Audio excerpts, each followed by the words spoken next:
L'État sioniste est un État artificiel qui n'a aucune légitimité, contrairement à l'État perse, qui n'est pas expansionniste, qui est multimillénaire et qui a toujours été protecteur des Juifs. Il faut lire Esther, hein, il faut lire les Écritures. Donc pourquoi cet acharnement anti-perse par l'État sioniste alors que les Perses sont des protecteurs des Juifs, y compris aujourd'hui? J'ai jamais cru que je rencontrerais un juif iranien. C'est vraiment unique.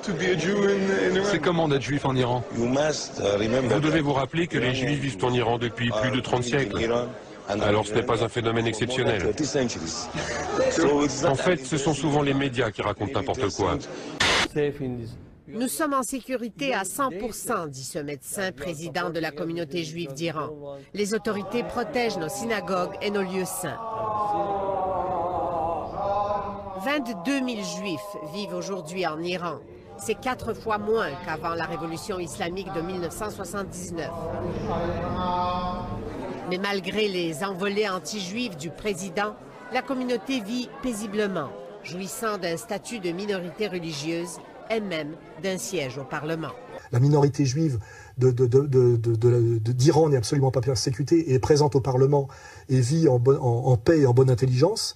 La Perse n'a aucun projet expansionniste et ce depuis des siècles, hein, n'est qu'un pays systématiquement attaqué par les Anglais, les Français et globalement il y a l'impérialisme judéo-anglo-saxon qui a amené à l'Israël contemporain.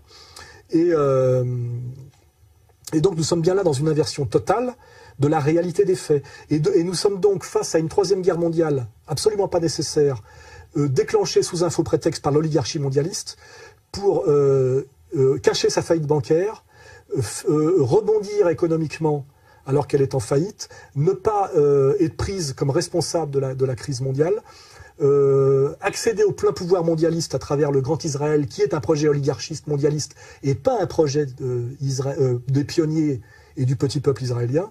Donc là, nous avons bouclé tout ce dossier. Et malheureusement, cette marche vers la guerre se fait par la complicité de nos élites stupides. Là, j'ai parlé de la conne du mois, Le Figaro, Barbier. Il y a un extrait de Barbier où il dit sur la nécessité de la guerre. Tout à fait. Nous ouvrons une nouvelle période du rôle de la France dans la géopolitique. Il y a 2 fronts chauds en ce moment. C'est la Libye et c'est la Côte d'Ivoire où nous sommes en première ligne. C'est le retour de la France. C'est le retour de la France par de grandes initiatives géopolitiques fondées sur l'action. En Libye, nous travaillons aussi pour que toute l'Europe soit préservée de dommages collatéraux. Et puis, les pays que nous libérons. La Libye, la Côte d'Ivoire, ce sont des pays qui ont des ressources. Eh bien, ces pays nous rembourseront en avantage, notamment en matières premières, en énergie, par exemple. Alors que c'est contre l'intérêt supérieur de la paix mondiale, contre l'intérêt supérieur des minorités chrétiennes d'Orient. C'est-à-dire que c'est une saloperie intégrale. Voilà. Et nos élites sont en train de collaborer à ça. Et Bachar a avoué qu'il avait des armes chimiques et bactériologiques. Et j'ai dit, comme d'ailleurs le président de la République, que notre réponse, ça vous répond, serait massive et foudroyante. Oui.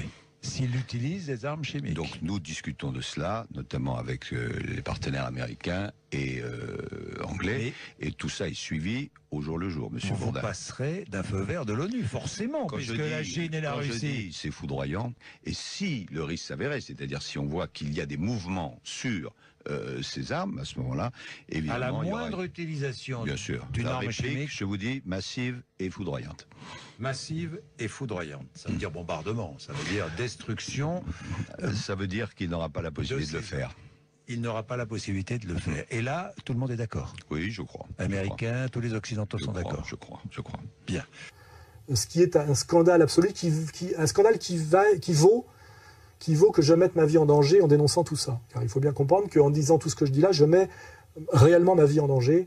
Et je pense que les gens qui m'écoutent et me suivent savent exactement par qui je risque demain d'être mis à mort, même si ça se fait par des médiations salafistes, et pourquoi. Hein, voilà. Et je pense qu'à un moment donné, au nom de la France éternelle, de celle de Clovis, de celle de François Ier et de celle de Gaulle, il est important aujourd'hui de dire certaines vérités, car ce n'est pas de la rigolade. Nous sommes à la veille d'une 3e guerre mondiale dans laquelle nous serons impliqués totalement, et en termes de guerre civile et d'implication guerrière. Car si demain Israël attaque l'Iran, l'Iran se défendra. Déjà. Le Pakistan a dit qu'il se rangerait du côté de l'Iran. Hein. seront impliqués dans cette guerre immédiatement l'Égypte, enfin tous les pays arabes, mais évidemment la Russie et la Chine à travers la question syrienne, car la Russie ne peut pas reculer plus qu'elle a reculé en abandonnant déjà la Libye. N'oublions pas que la Syrie est le débouché de la marine russe sur la Méditerranée. Hein. Donc de toute façon, nous arrivons là à une troisième guerre mondiale qui finalement remet face à face l'empire américano-sioniste et finalement la grande Russie orthodoxe de Poutine, avec derrière les Chinois qui sont du côté russe discrètement. Donc nous sommes réellement là dans une guerre mondiale qui est une vraie guerre mondiale comme il n'y en a jamais eu, parce que je ne vois aucun pays, peut-être à part certains pays scandinaves, échapper à l'implication guerrière immédiate, à cause de cette saloperie globale qui est comment dirais-je, ce projet américano-sioniste à la fois bancaire et oligarchique et délirant, face à une troisième guerre mondiale qui sera, comment dirais-je, sur une courbe exponentielle par rapport à la première et la deuxième. La première, c'est 20 millions de morts, la deuxième, c'est 50 millions de morts. La troisième, compte tenu des armements en présence et du nombre de nations impliquées, peut aller allègrement aux 200 millions de morts, 500 millions de morts, il n'y a pas de problème. Hein. Et nos élites oligarchiques sont, n'oublions pas, des gens pour qui la vie humaine n'a aucun prix. Hein. Ce sont, comme je l'ai dit, des satanistes. Leurs valeurs ne sont pas des valeurs de charité et de respect de la vie humaine. Quand on est capable de spéculer sur les matières premières alimentaires et de condamner à mort, via des montages de Goldman Sachs ou de JP Morgan, 500 millions d'enfants du tiers-monde. C'est que donc, maintenant, Goldman Sachs, comme la JP Morgan, et les autres, Merrill Lynch et compagnie, donc vont se recentrer, vont abandonner progressivement les crédits défaut swap qui, avec la nouvelle réglementation, ne vont pas leur apporter assez d'argent, et donc ils vont tout mettre, hein, ils vont spéculer à mort, à fond, sur les matières premières, de manière à gagner encore plus d'argent, de manière à faire monter artificiellement les cours. Cette Somalienne ne peut plus nourrir ses enfants. Elle n'a plus les moyens d'acheter des céréales. Les prix sont devenus trop chers pour elle. Depuis 19 ans, jamais le prix du riz n'avait été aussi élevé. La farine également bat des records au plus haut depuis 28 ans. Depuis l'an 2000, le prix de la nourriture en général a doublé. De quoi rendre la situation explosive. Des émeutes de la faim se multiplient depuis plusieurs semaines. Well, while Goldman Sachs agreed Thursday to pay $550 million to resolve a civil fraud lawsuit filed by the SEC, Goldman has not been held accountable for many of its other questionable investment practices. A new article in Harper's Magazine examines the role Goldman played in the food crisis of 2008, when the ranks of the world's hungry increased by 250 million.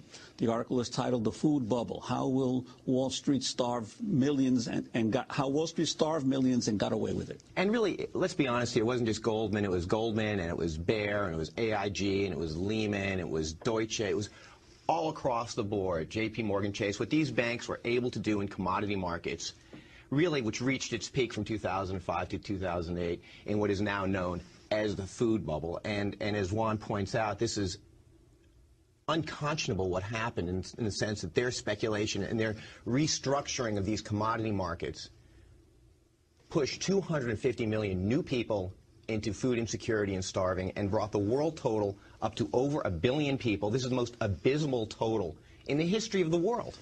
Elle a la langue pleine de terre. C'est son repas de la journée. Cette jeune fille vient de manger un gâteau de boue, un mélange d'argile et d'eau croupie. Selon le Programme alimentaire mondial, en Haïti, 6 habitants sur 10 n'arrivent plus à se procurer de la nourriture. Alors ils mangent ce qu'ils trouvent, des gâteaux d'argile. C'est la réalité de ces dernières années. Vous pouvez le vérifier en étudiant, en regardant ce que nous explique Jovanovic. Si on peut faire crever 500 millions de types du tiers-monde de faim pour de la spéculation sur le modèle dont se vante Attali, le pantalon à une jambe vendu au crétin qui s'appelle Christian, hein, on remettra bien, c'est pas moi qui balance tout ça. Hein. Je ne fais jamais que décrypter et remonter le pulse. On peut faire crever 500 millions de pauvres Arabes et de pauvres Goïs gaulois qui exactement comme on fait crever nos soldats aujourd'hui en Afghanistan pour rien. On peut en faire crever 500 millions, il n'y a pas de problème. Ça sera un grand bain de sang, comme le dit Bainville, entre musulmans et chrétiens finalement, pour le plus grand profit de qui? À vous d'en tirer les conclusions. Hein. Une belle histoire sur le grand de la génération il y a 2 siècles et demi. L'arabe Jonathan Habchit, il a écrit Yarod Vache, aussi Kretou Pleti, des grands livres de psycha. Un jour, le seigneur de sa région lui dit, dites-moi, vous dites que Mashiach, votre Messie va venir un beau jour, mais qui vous êtes? Un petit peuple, sans rien. Même aujourd'hui, on est une armée, etc. Mais on est un petit peuple, on est combien? 6 millions par rapport à 1 milliard 300 millions d'ennemis qui nous entourent, le monde entier. Il ne faut pas rêver, d'accord? Avec même l'armée du monde, on n'est rien. Le Rav Sharp disait sans cesse, il ne faut pas croire qu'on est ce qu'on n'est pas. On est des petits, très vulnérables, il faut faire attention.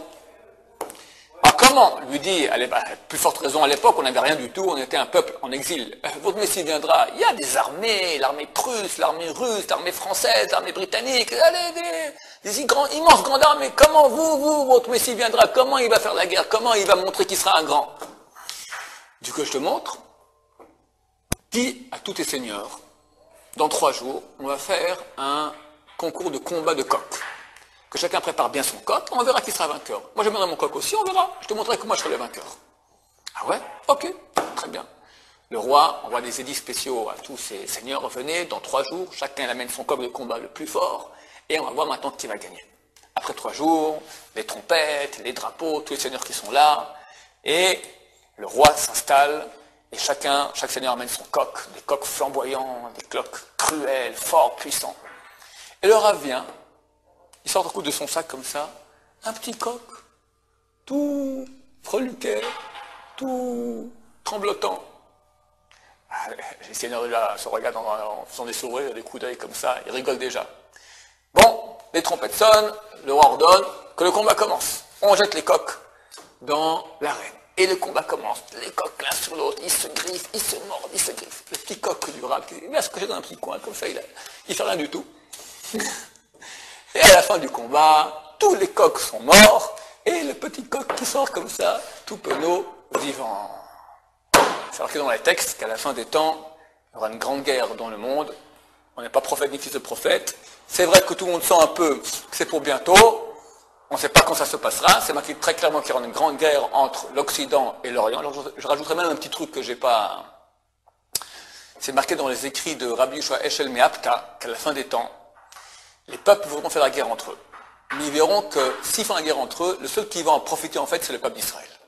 Ils vont tout faire pour ne pas rentrer en guerre. Mais néanmoins, c'est marqué, comme ça a dit Rabbi Joël Meapta, par la tignasse de leur chevelure, de force, ils seront obligés de rentrer en guerre.